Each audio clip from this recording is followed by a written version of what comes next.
DPD AMPI Kota Medan bersama sayap organisasi mendeklarasikan dukungan kepada calon wali kota Medan Riko Waas di Pilkada Medan. Kegiatan deklarasi dukungan dihadiri oleh Ketua DPD AMPI Kota Medan, M. Rizky Nugraha, Ketua DPD Partai Golkar Kota Medan, Rahmadian Syah, yang juga sebagai Ketua Tim Pemenangan pasangan Riko Zaki. Riko Waas menyampaikan rasa syukur atas dukungan yang diberikan DPD AMPI Kota Medan untuk memenangkan pasangan Riko Zaki pada perhelatan Pilkada Medan. Riko akan duduk bersama dengan Ketua Tim Pemenangan dan AMPI untuk merajut kekuatan yang dimiliki oleh AMPI dan Golkar untuk meraih suara yang banyak dalam dukungan pasangan Riko Zaki. Selain itu, Riko juga berharap AMPI turut serta bersama pemerintah menjaga keamanan dan membangun Kota Medan.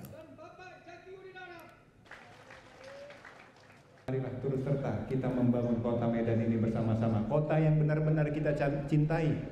Semua masyarakat yang tinggal di Kota Medan tentulah bangga dengan Kota Medan. Tidak satu pun orang boleh mencederai Kota Medan itu. Tidak ada yang boleh mendiskreditkan Kota Medan. Ada yang bilang Kota Medan tidak aman, kita yang jaga. Jelajahi cara baru mendapatkan informasi. Download Metro TV Extend sekarang.